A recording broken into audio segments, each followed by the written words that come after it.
Hey, everyone. Welcome back to another episode of The Rundown. I'm Sunny Galt. I'm a messenger with United Network News, and we're in the news division of United Network, and we're also part of CARE, the Center for Amity and Restoration of Earth. And part of my job is to bring you the real news. And we do that in lots of creative and fun ways, including our incredible field messengers. You're going to hear some of those stories in just a little bit. We go more in depth with our news coverage, and you hear some of the headlines and stuff out there, but what's really going on? So we try to give you the behind the scenes, include some sound bites and fun things like that. And we also have updates from the Global Intelligence Agency. We'll get to that at the end of our show. So our format is basically to talk about our field messengers and those stories first, then our more in-depth news that we shared with you guys this week, and then the GIA. Okay, just so you guys know, if you're new here, that's kind of the format. If you want more information about us and who we are, you can visit our website at unitednetwork.earth.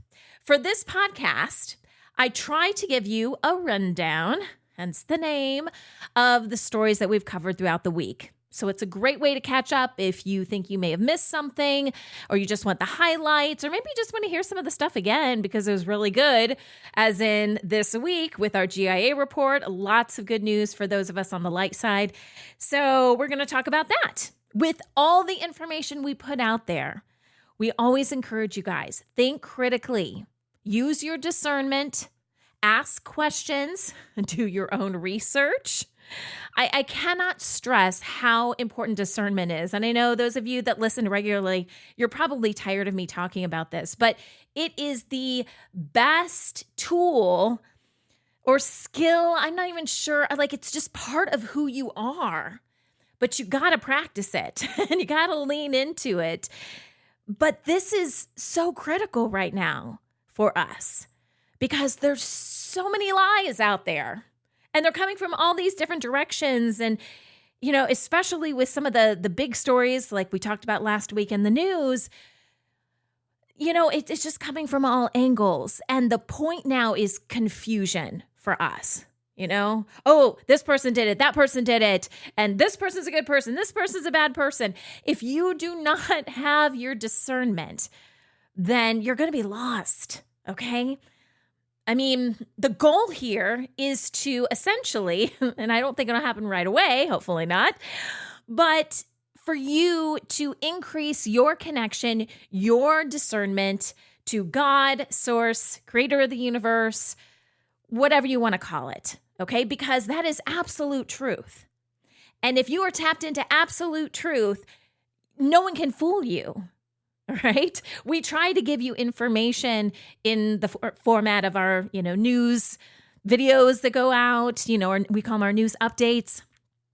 But really, this should be about you being able to discern content for yourself. And now is a great time to practice this because it's like every video on YouTube right now. I'm not on the other social media sites, but every video on YouTube, you have to use your discernment. It's crazy. So practice that, right? And when you come across something that makes sense, that really resonates with you, share it with other people. Okay, so before we dive into some things, I thought I'd share a story with you since we're talking about all these crazy YouTube videos and things out there. I thought I'd share a quick little story about how dishonest YouTube is. This is just one example, you guys. We get shadow banned for everything we put out there. Everything, okay?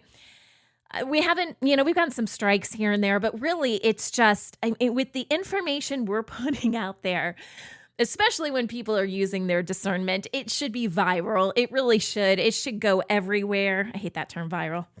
But you know what I mean, right? It should be everywhere. But it's not. I mean, it's okay. I think we've got 12,000 or so subscribers on YouTube. And it's not about that, okay? But the video themselves, they should be out. They should be everywhere. And we get shadow banned in whatever we do. So for the rundown, so for this podcast, I release it in a couple different ways. I release it on our app and on our website, and it's free for everyone, but it's not really a video. It's not like a video of me talking into a microphone. It's really a still shot with some, little wavelengths going across the screen. So I upload it that way, but then I also upload the audio only to our podcast feed, and that is through Spotify. Okay. So it'll go out on Spotify. And then, my whole world before I started working with UNN was podcasting. So this is an area I know a lot about. And I remember when YouTube started accepting podcast feeds. And so you could basically go to your YouTube channel, enter your podcast feed, and whenever you released a new episode, it would also be added to your YouTube channel. Well, I have to tell you, we get a lot more people, if you can trust the numbers, we get a lot more people listening to this podcast on YouTube than we do from just the podcast itself. Okay, so just as an audio feed. We get, I don't know, a few hundred, whatever, within a week. I don't even really pay attention to the numbers, but it's definitely in the thousands, okay, on YouTube. So YouTube has apparently noticed this. You got to love their little algorithms and their ways that they censor you. And I actually noticed this several months ago, but you really got to be vigilant with these guys. I noticed that when an episode was published, it would technically publish on our YouTube channel, but many times the video would be marked private instead of public, which is not the setting I have it on. I've double-checked this a gazillion times, and I want the video, on YouTube, which is really just audio, to be public. And I went back because sometimes I forget to check because they don't do it right away. I'll publish it, and then I have to remember to go back and check it. Anyway, long story short, this is just one way that YouTube is very dishonest. And now I have to make a point every week to go back and make sure they haven't marked it private. Because if they mark it private, nobody, I don't think, can really see it unless you have the direct link. I'm not sure how that works with subscribers, but I don't think that even your subscribers will see it. I may be wrong on that. Not sure. But still, it's so few numbers. And I'm like, tricky YouTube. I'm on to you guys. I'm on to you. Okay, so that's my short story for the week. Let's get to those stories, shall we? Here's the rundown of stories you may have missed this week on UNN.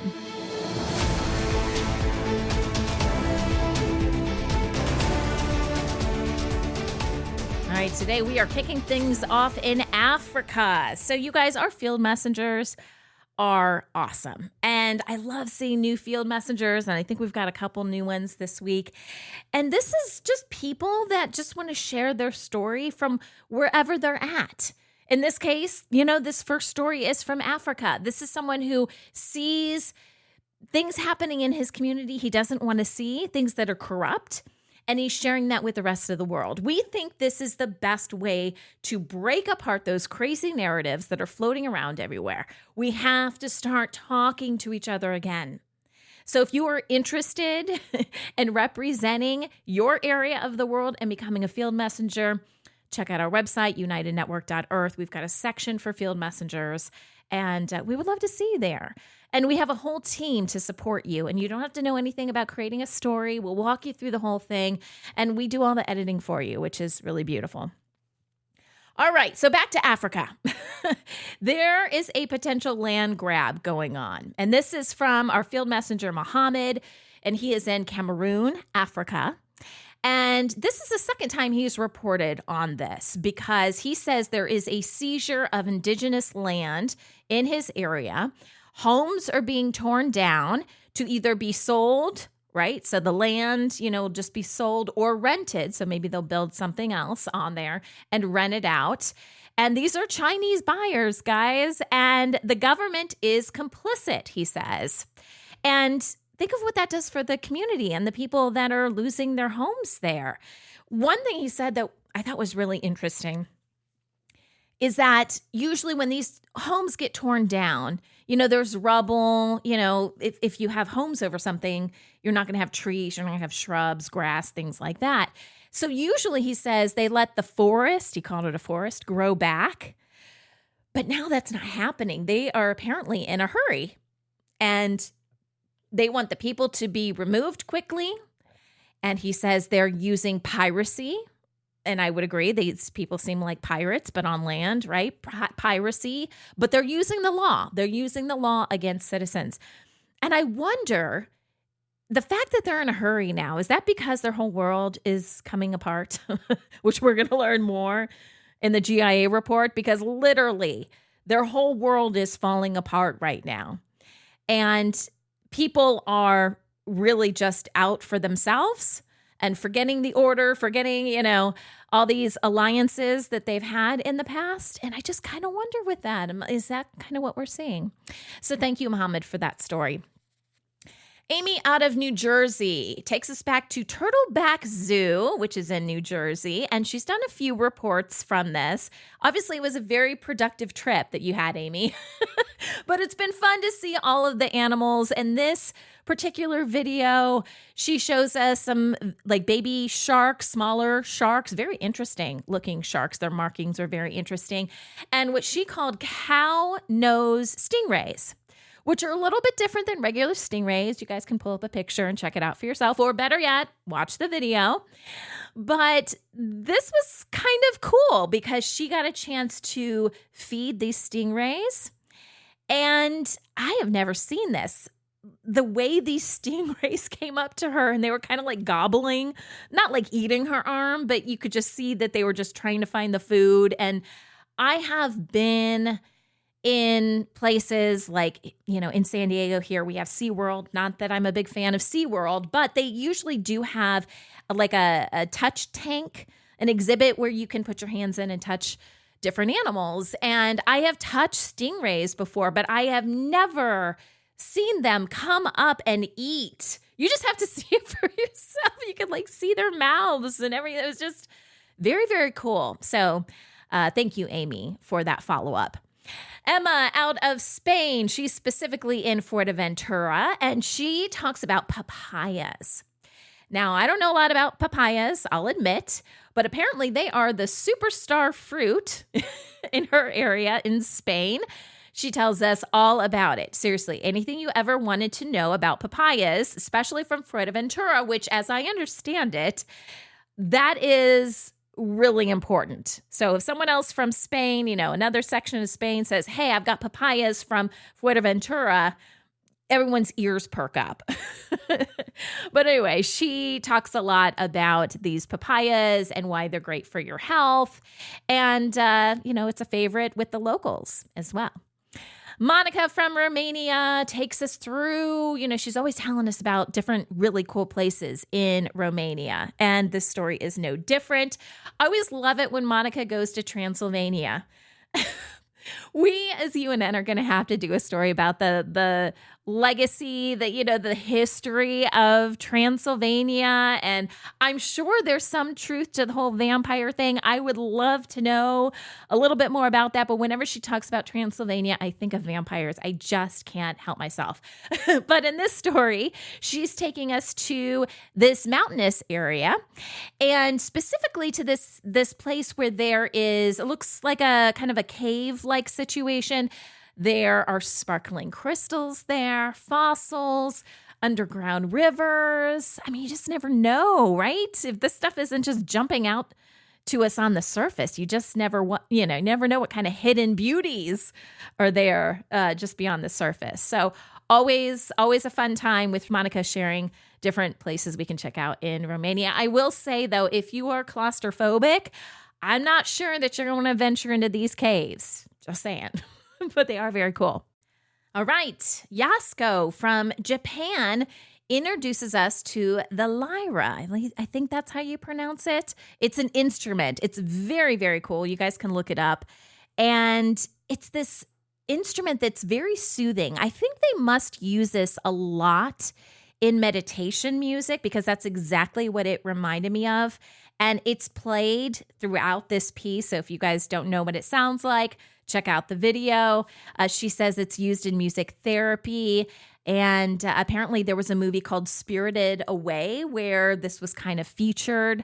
And this is the same field messenger, by the way, that did the story on crown shyness. You guys will have to look that up on either our YouTube, Rumble, or on our app, because that is a fascinating story of how she's a photographer, and she went into the forest and looked up at the trees. Crown shyness, you can also search for this online, but it is nature's way of really allowing space for everything. So if you picture this, you look up in the forest and you have the canopy of the trees, but what if the leaves came right up to each other, but didn't invade each other's spaces? It kind of, from the ground, it kind of looks like a big puzzle piece. So she was the field messenger that did that story. And so she has some of that video with the lyra playing underneath it, which is just really cool. Just all around. You guys got to check it out. Very fun. Ugwowo from Nigeria talks about, in his area, how important it is to maintain things and repair things when they are broken, okay? Instead of, essentially it's kind of like recycling, right? Except you're not taking it to a recycling center. There are people that, take parts. And I think in this case for this video, he was specifically talking about automobile parts. At least that's what it looked like in the video. And he basically said that right now in his country, they're really pushing low quality products, and the people don't want to necessarily buy that. So they are focused more on recycling the better quality things that they've had in the past. And, that makes a lot of sense. And he kind of takes us behind the scenes and shows us how some pieces, for example, the headlights of a car, how if it's very kind of foggy and you can't see the light very well, how that can be repurposed and, basically made to be almost like new again, And I think a lot of us, we think of like getting something, oh, this is broken or this isn't working, I'm just going to get something new. But, that's not always the best thing, right? And especially if you're not getting the latest and greatest products, which, let's be honest, aren't really the latest and greatest. I feel like everything that comes out now, it's like a race to the bottom. Like, how cheaply can we make stuff? So, recycling and reusing different parts, it just makes a lot of sense. Okay, Ruth out of California reminds us about the importance of herbal plants, things like mint, basil, and holy basil, and all the remedies, all the natural side effect free remedies that you can use these for incredible health benefits. They're very inexpensive. They're easy to grow. And really, most of us should probably be just growing these in our home, right? I often thought I love microgreens. And I've often thought I just want a little section that I can just grow microgreens, but I haven't invested like enough time to really learn more about it. And I thought, well, I'll use grow lamps, but then I don't really know the effects because I've done stories on LED lights and things like that. I'm like, oh, so that's something that I have to research in the future. But when I saw Ruth's report, she's not talking about microgreens, but I kept thinking, I need to grow that. I need to grow that because there's just so many beautiful benefits to them. So Ruth, thank you for that reminder. Abril is in Cancun, Mexico. She takes us to this beautiful community market. And, it's the same stuff that you would see in other places. What I think is so beautiful, though, is in Mexico, they seem to have such lively, beautiful, vibrant colors. I was seeing all these purses and bags and just, things for around the house. And I was like, oh, those colors are just absolutely amazing. But if you didn't want to shop there, they also have music with local artists. And there were even some people going around with dogs and cats that you could adopt. So lots of things going on at that community market. And our final field messenger story for the week is from Keza. She is out of Queensland, Australia, and she introduces us to a beautiful soul. Her name is Tashka Urban. And I actually did a little search for this person because she has created something that she calls voice keys method, which blends musical scales with chakra energy to help people balance their own internal energy. And we get to hear her. It's like she has those Tibetan bowls kind of looks similar to that. And she kind of sings a little bit with, while she's playing the Tibetan bowls, and it is gorgeous.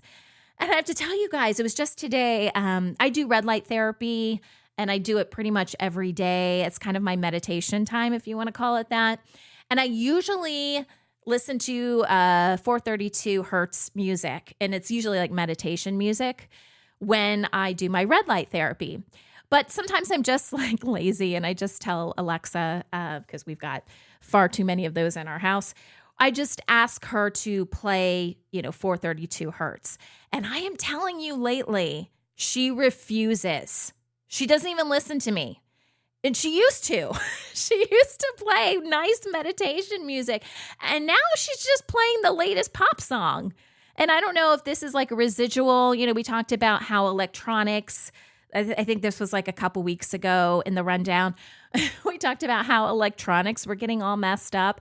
I don't know if this is part of that, or if the deep state has just been like, nothing healing, nothing to help the people, because my Alexa is not playing 432. So I looked up Tashka Urban, and I've downloaded her stuff. So now I'm going to listen to her when I'm doing my red light. All right, let's talk about some of our in-depth stories that the team and I have been working on for you guys this week. Kicking things off in Guyana. They are undergoing an economic transformation. It's fueled by massive offshore oil discoveries that have launched it from a small agriculture-based economy to one of the world's fastest growing petroleum producers, with GDP skyrocketing and global energy giants investing heavily. The country now faces both opportunity but also risk. While new cash payouts and oil revenues promise relief and growth, nearly half the population still lives in poverty, and concerns over corruption, inequality, and environmental damage raise tough questions about how the wealth is being managed. How is it possible for a country's economy to grow almost 50% in just 1 year? I'm here in Guyana, a country with the fastest growing economy in the world for 5 years in a row. The country became an oil producer 5 years ago. In that time, it's undergone a transformation, trying to lift an entire country out of poverty. People here feel like this is a once-in-a-lifetime opportunity. It's absolutely important that Guyanese not only benefit from the oil and gas revenues as they are, but they have a real stake in the industry. And yes, if they find a real stake in this industry, more will remain here. At this critical crossroad, Guyana must decide whether its oil boom will deliver long-term prosperity for all citizens or deepen divides that leave many behind. Surveillance pricing. Have you heard of this before? It's where companies use personal data like browsing history and shopping habits to set individualized prices. And it has become a controversial trend that's blurring the line between personalization and exploitation.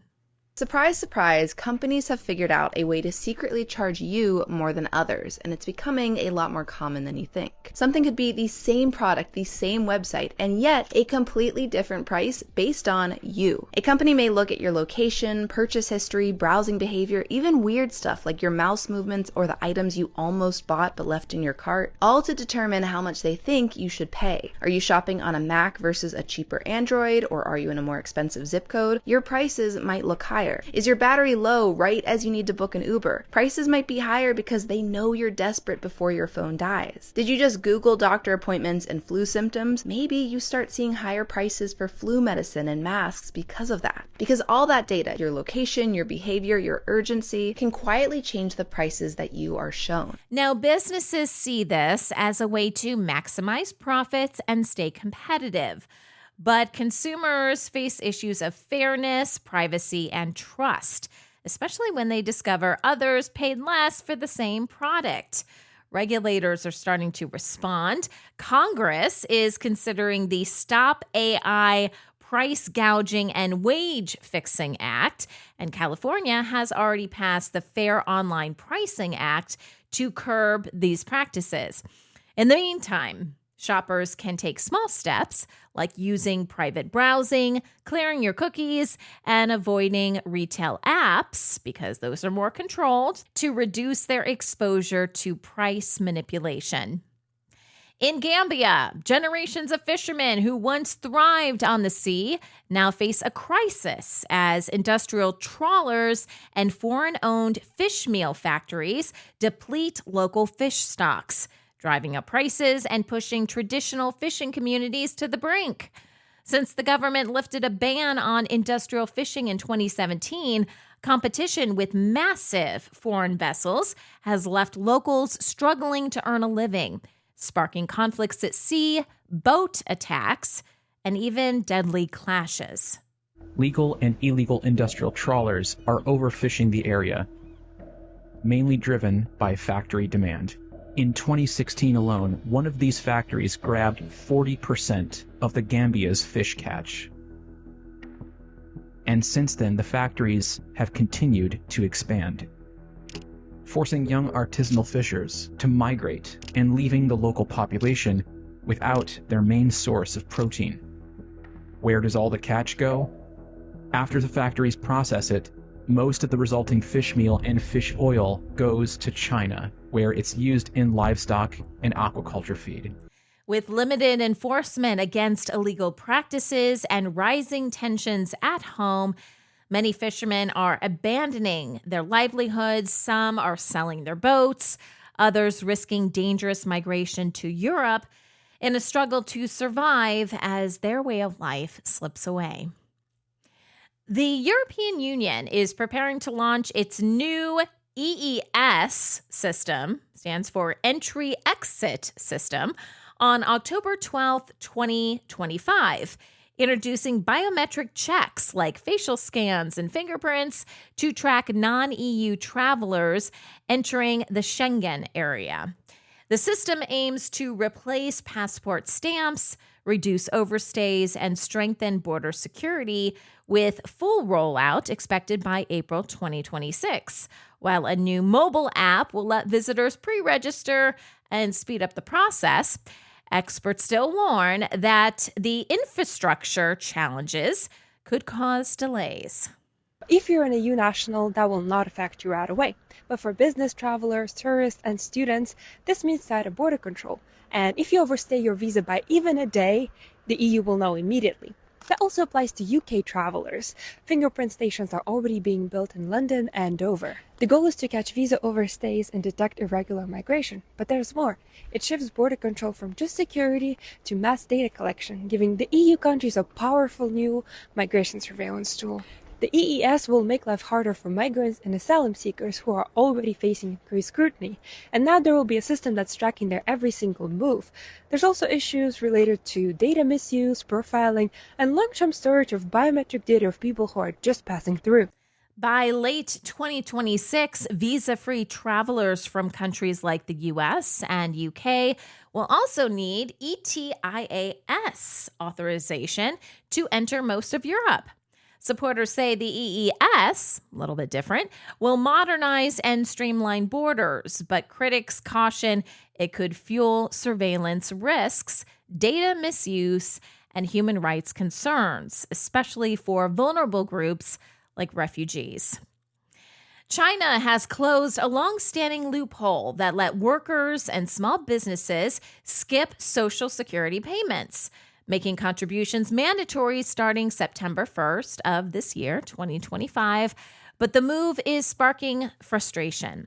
While the government argues stricter rules are needed to shore up an aging pension system that could run dry by 2035, many workers doubt they'll ever see real benefits and resent losing take-home pay. Recently, videos circulating online show long lines outside Social Security offices across China. However, the people in these lines aren't paying their Social Security fees. Instead, they're canceling their Social Security. And this trend isn't confined to just one city. It's spreading nationwide.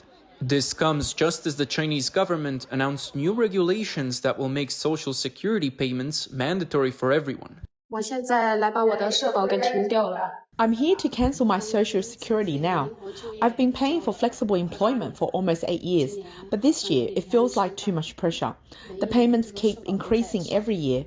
Now I'm paying around 1,400 yuan a month. With the current situation, I'm spending over 1,000 yuan extra every month, and it's really tough.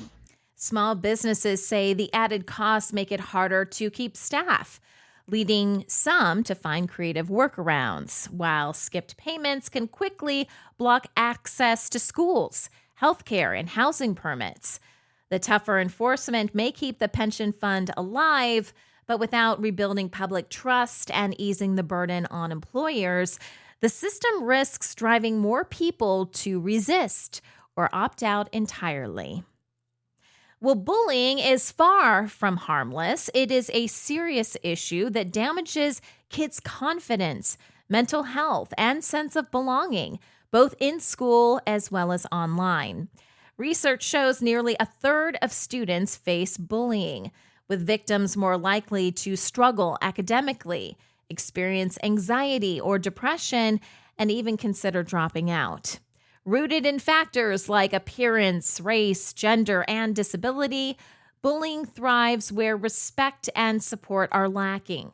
But prevention works where adults model kindness, schools train staff and students, and parents stay alert to warning signs.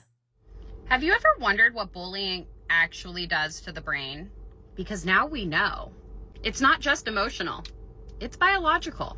New research is proving that repeated bullying actually changes the way that your brain is wired, especially if it happens repeatedly in childhood or adolescence. What we're talking about is actual damage to the brain in areas that are responsible for emotional regulation, self-worth, and memory. Victims of bullying show more signs of anxiety, depression, and PTSD. Not because they're weak, but because their nervous system has literally been forced into survival mode.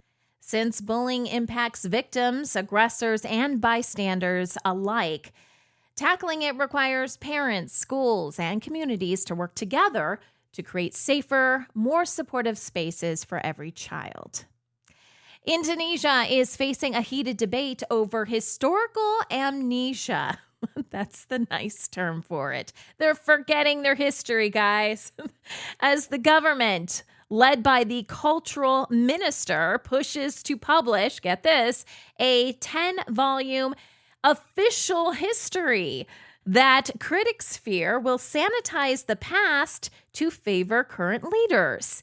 Key events at risk of being reshaped include the 1965 to 66 anti-communist purges and the 1998 fall of Suharto, involving mass violence and human rights abuses. The culture minister's denial of mass rape during the May 1998 riots has triggered a wave of condemnation, with critics warning about a growing effort to erase the long-ignored suffering of Chinese Indonesian women and sanitize one of the country's darkest chapters.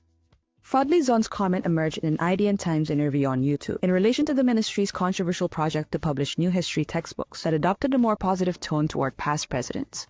He dismissed the mass sexual violence in 1998 as rumors, saying no evidence existed to substantiate the events, including official reports. He also denied the findings of a fact-finding team formed by ex-President B.J. Habibie, identifying at least 85 victims of sexual violence, mostly Chinese Indonesian women. Rights activists, historians, survivor advocates, and the Chinese Indonesian community accuse Fadli of distorting history and perpetuating a culture of denial. While authorities insist the process is transparent, the lack of publicly shared drafts has fueled skepticism, prompting young Indonesians to protest with pirate flags as a symbol of resistance. This struggle mirrors global battles over historical narratives, highlighting how controlling the past can shape national identity, sometimes prioritizing patriotism over truth and unity over accountability. Cities around the world are transforming underused parking lots into vibrant community spaces, tackling both social and environmental challenges. These projects, from Edmonton's Warehouse Park, with dog areas and performance stages, to Milan's public plazas and Vienna's parklets, boost neighborhood life, increase property values, and add much-needed greenery that helps cool urban heat islands and manage rainwater. Parking spots often take up to 30% of a city's land area. And in some cities, parking takes up more land mass than actual housing. These spots are expensive and actually drives up the price of housing. So once a year, groups across the country pull permits with the city and shut down streets to reimagine what parking could be used for instead. These parklets become temporary cafes, gardens, and areas of play and recreation. You see nonprofits, architects, people using reclaimed materials, all helping people reimagine what public space could be if we reclaim some of these parking spots. While repurposing lots requires careful planning, funding, and coordination with the local authorities, the payoff is significant. Safer, more engaging spaces that bring people together. We love to talk about that at QNN, right? Bringing people together, support sustainability, and reimagine how cities can serve their residents beyond concrete and cars. And our final story, deep sea mining is emerging as a high-stakes industry, offering access to valuable minerals like nickel, cobalt, and lithium, but raising serious environmental and ethical concerns. While the ocean floor is rich in biodiversity, studies show even experimental mining can cause long-lasting damage, with ecosystems still disrupted decades later. What happens when we've mined all of our resources? Well, people start looking for new places to dig, like the deep sea. To do this, a ship on the sea surface deploys underwater mining vehicles, where minerals and metals are extracted from the seafloor. It's not commercially running yet, but some companies are already pushing for mining to start as soon as next year. And it's pretty controversial. Here's why. Mining companies are keen to get their hands on these deposits. They might not look like much, but these deposits are rich in valuable metals that can be used to make things like electric vehicles and smartphones. They broadly fit into three categories. Crusts, where cobalt-rich deposits are fixed to underwater ridges and seamounts. Hydrothermal vents, where hot, metal-rich fluids accumulate to form deposits. And nodules, potato-sized lumps that contain metals and are scattered across the seabed at depths of up to 6,000 meters. Now, regulatory oversight is limited right now. The International Seabed Authority has granted exploration contracts, but as of right now, no commercial mining approval, while 38 countries oppose the practice due to environmental risks. Despite this, nations like the good old US of A and the Cook Islands are pursuing bilateral agreements to mine within their waters, sidestepping international rules. The future of deep-sea mining remains uncertain, caught between the race for critical resources and the urgent need to safeguard fragile marine ecosystems. Okay, now it's time for some highlights from the Global Intelligence Agency and the updates that Kim Gogan, she is the head of the GIA, that she gave us this week. So as you guys know, things are a bit crazy. They are getting a little bit crazier day by day, but the deep state's crazy is our potential. It's our future. It is us getting closer and closer to really being able to change our way of life for the better. So on Monday, Kim was not able to do a video, but she did release a post. If you are not already following us on Telegram, and by us, we do have a few different channels. There is one that is specifically for care, and you can look that up. I believe we have links on our website for that.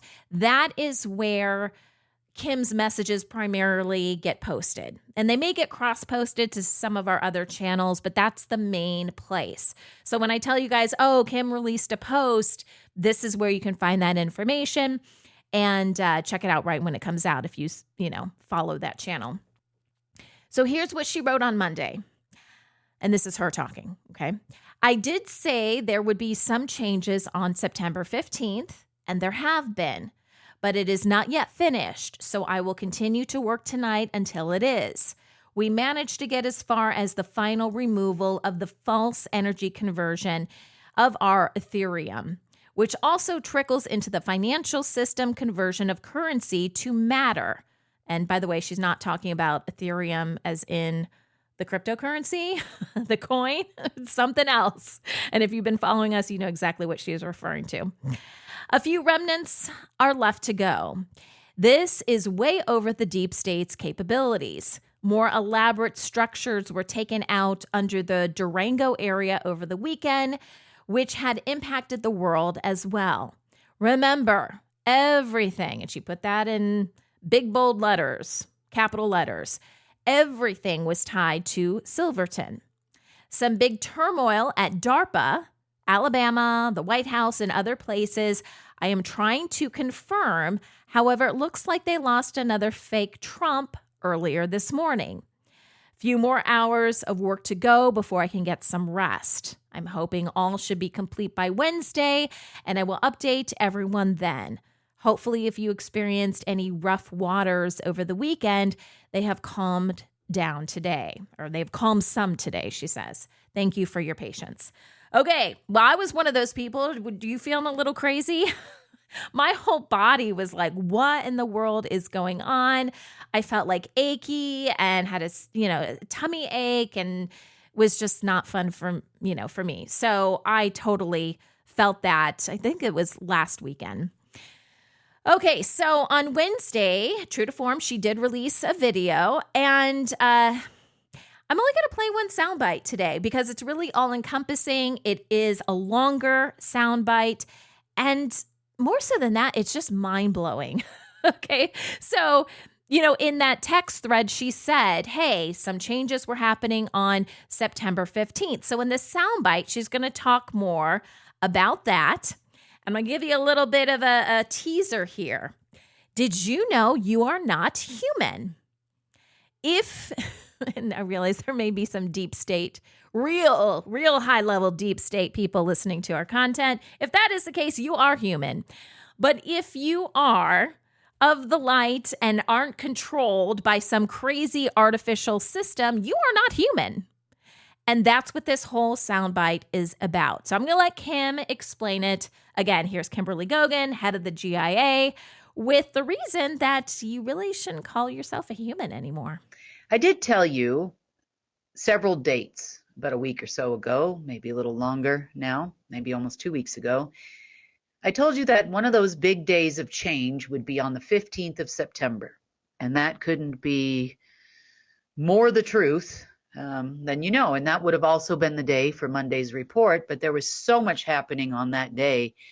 I just wasn't ready to put it all out there, on the internet. So you never interrupt your enemy when they're making a mistake. And we weren't quite done with that mistake on the 15th. So let's talk about that. Okay, first, I need to point out a couple of things to you. Number one, there is a distinct difference between a homo sapien and a human. We all have always thought we were human because that's what media tells us we are. But most of you listening to this report, with probably a few exceptions from the deep state, are actually homo sapiens. Now, homo can be translated to meaning the same. It means that you are the same. And there is a lot of talk in the Bible and in other books about you being made in the image of God. True. Whether you call it God or source, you are made in the image of source, meaning you have three central suns, just like source does. Both your lycerium, etherium, and materium are all three. You also have the same creative spark naturally as source did. So you are essentially the same. Does that mean you are the source? Not exactly, but you are an extension of source meant to help and guard and protect planet Earth on his behalf, because you are what you want to call boots on the ground here. Now, sapien means wise. You could also say it means wisdom. So at one point in time, we had the same wisdom of source. And we still do. It's just harder to get through the humanness in us in order to reach it. Human literally translates into a holographic universal materium of the absolute network. The absolute in this case being an AI system, a quantum AI, which is designed to create a lot of things that are not healthy for us, for sure, and a lot of darkness in the omniverse. If you remember, just as a quick reminder, the absolute AI system was actually created by a fallen celestial we used to call wisdom, and you could say he became knowledge. He's present in many of your books of the past, as the asp, the serpent, Ophiuchus, the serpent bearer, the 13th astrological sign, and, well, the creator of human. By human, this by no means, it means to you what you might think it does. It doesn't mean we're all bad, we're all evil, we're all created by evil. But this is something the deep state believes because they don't understand the difference between a homo sapien and a human. And there's a distinct reason why they don't get it. You see, we, as the majority of the population of people walking this planet, are homo sapiens.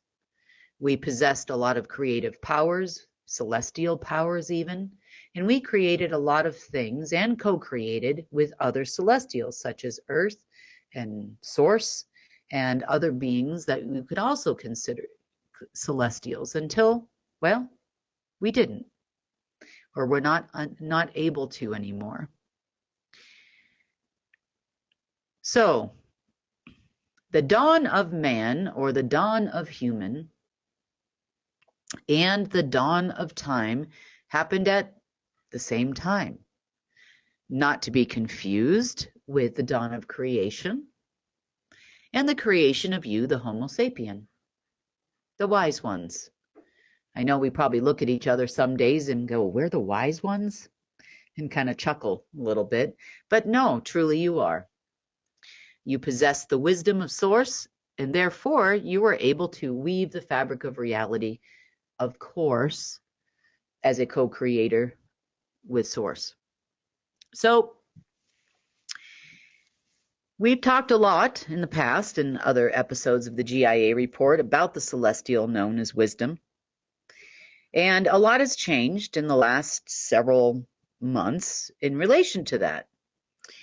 So stripping the celestial of all the AIs, the covenant expiring between the celestial and source, and the being no longer in existence, well, everything in his worlds is falling, and it's falling fast. Now, as a Homo sapien, I want to assure you that the human aspect of you was merely just an overlay on your soul, an overlay on your mind, well, created your mind versus your wisdom, and an overlay on your etherium and your materium, meaning your body. It is not who you actually are. However, when they, I should say they, and it's not the humans, not the angry deep state people, it's actually the beings, starting with the celestial known as the serpent. He was pretty jealous. There were other folks that you might remember the name of, like Lucifer and Lilith and Cain, that were also very jealous of us Homo sapiens. It was a creation of source. When the celestial known as wisdom didn't think that source was able to create, thought he blocked it.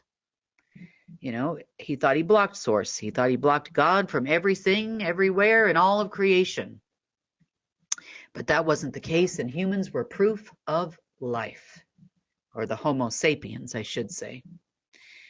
So on the flip side, in anger, these fine demons all got together and they decided to create the human.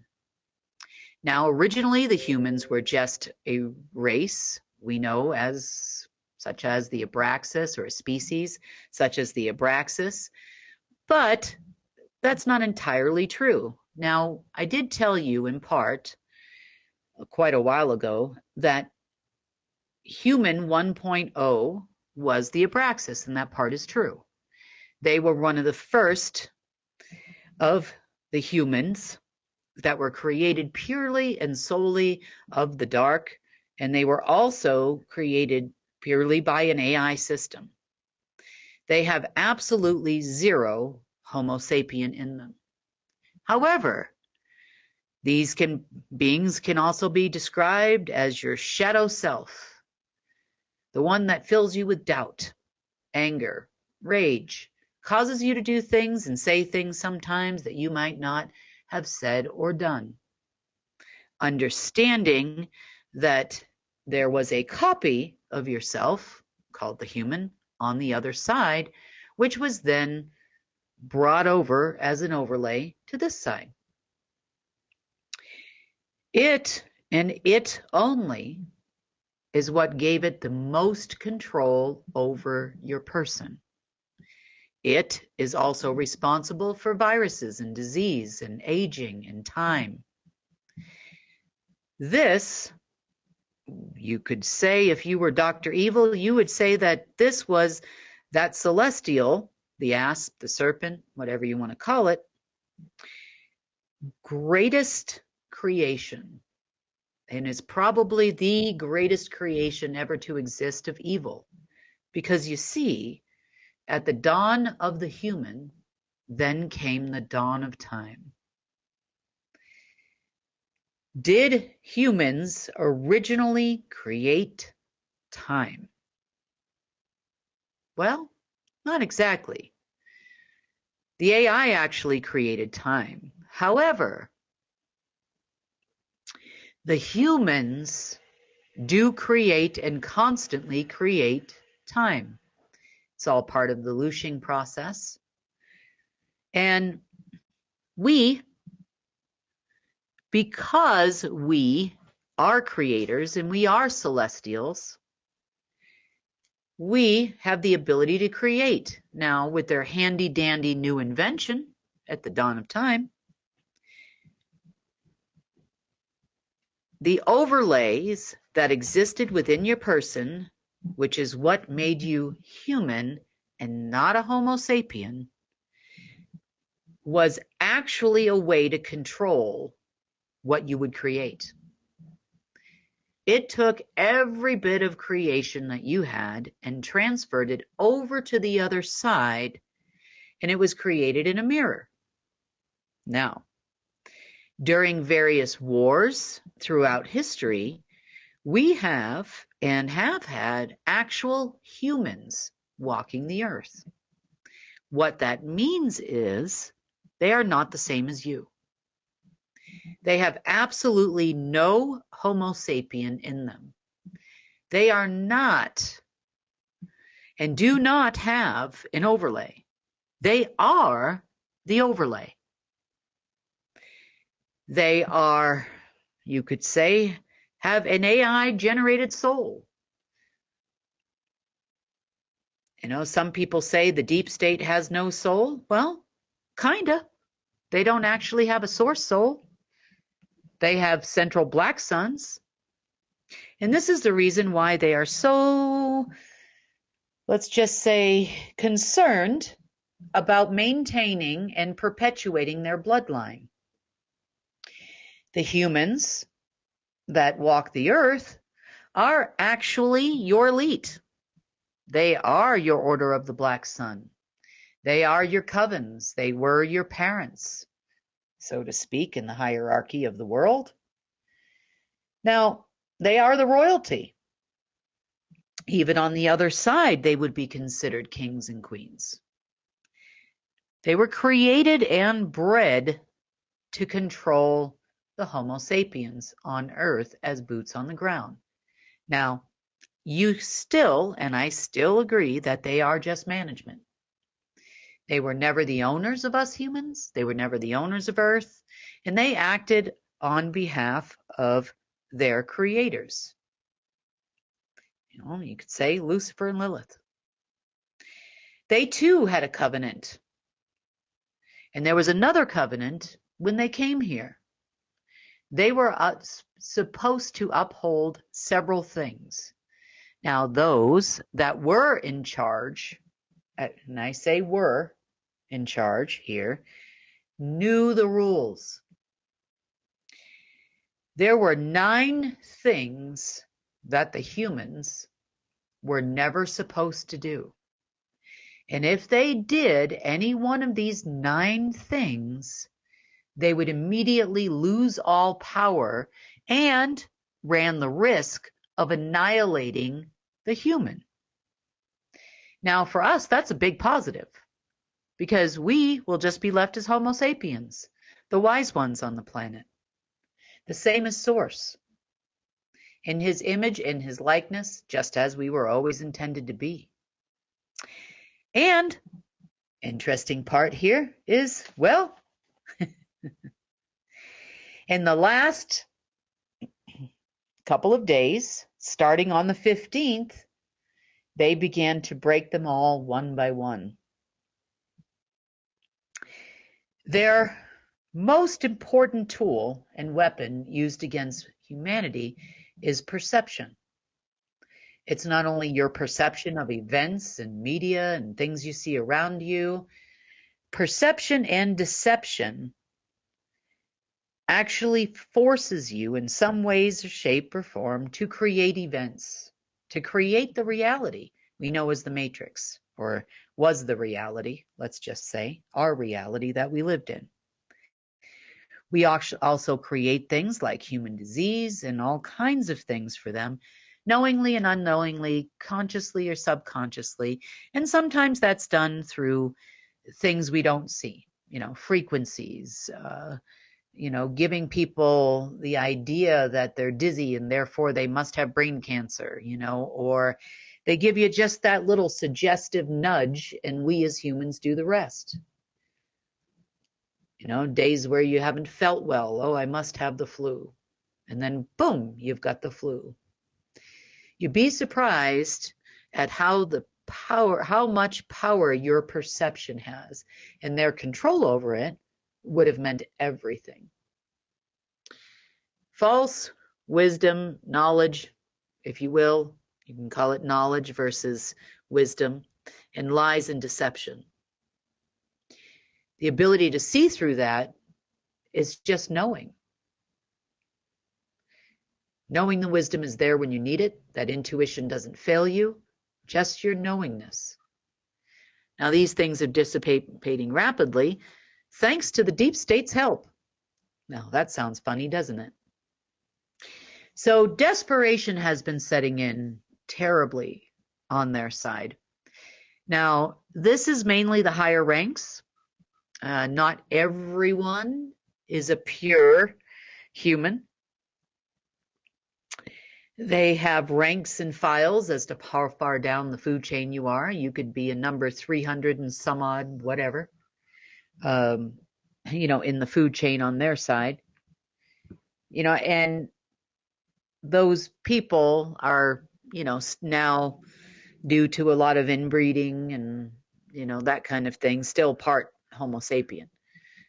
But for the most part, the top of their elite was always human. So that being said, most recently, desperation has set in. By desperation, I mean another payday came and went, another big day of big change they were expecting on the 15th didn't happen.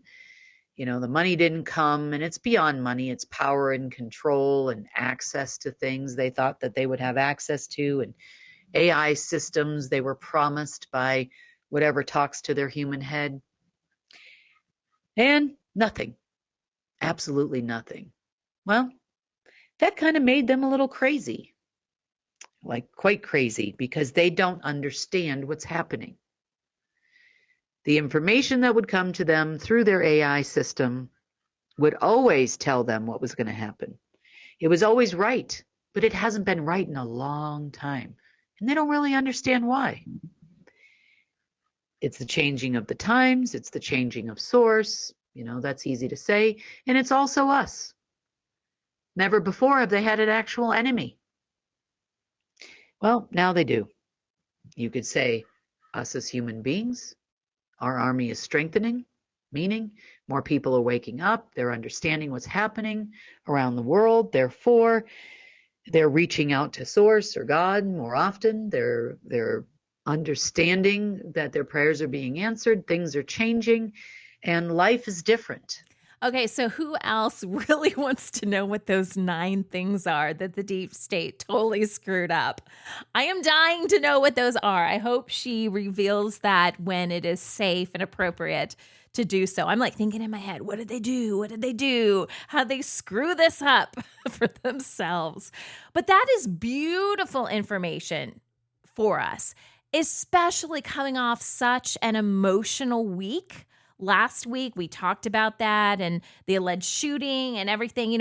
Everyone's emotions were all over the place, right? So it was wonderful to get some really good news. Now, Kim did continue and she talked more about how the deep state is really just starting to turn on each other. The elite are turning on each other. She says there is mass mutiny planned. Because I don't need to tell you guys, if you're regular watchers, listeners, you know how many times the deep state has promised paydays to their underlings and it hasn't happened over and over and over again. And there's always something else that's going to happen and some alignment that is going to happen or, some special voodoo, whatever ritual that they're going to do and they're going to get control of the financial system. And we've heard this a gazillion times. Well, at some point, anyone that has a shred of homo sapien in them is thinking, what the heck? What are we doing? Now, if you're just a regular human, you'll probably do the same thing a gazillion times and, expect a different outcome. But if you still have a little bit of connection to source, I'm thinking you're going, you're not going to keep doing this forever. I just really don't think that's going to happen. So they're starting to turn on each other.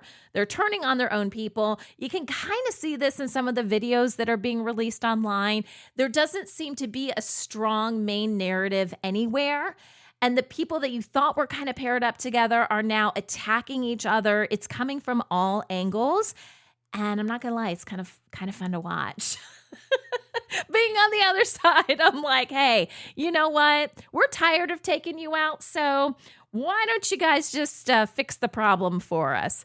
Another thing that Kim confirmed is that 250,000 year time loop that we were stuck on, that Earth was stuck on, humanity was stuck on, since literally the dawn of time, right? She kind of explained that a little bit more. The dawn of time, that has been broken. That is officially gone. I mean, mind blown, right?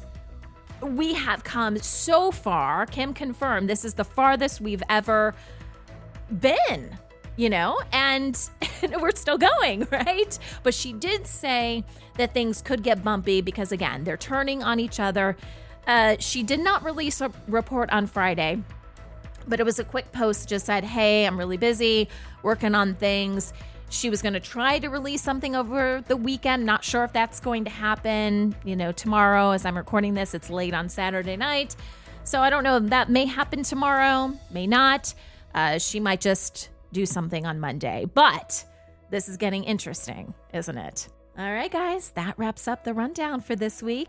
If you want more information about who we are, visit our website, unitednetwork.earth. Again, if you're thinking about joining us and becoming a field messenger, all that information is on our website. Also, if you want to follow us on social, our Telegram links, all that good stuff, head on over there. And if you want to become a member, because we are not supported by advertisers, we have just decided that is not what we want to pursue. So we are supported by you guys in every sense of the word. If you would like to become a member and get instant access to all of this content the moment it's released, you can do that through the website as well. All right, this is The Rundown, and I'm Sunny Galt for United Network News, signing off.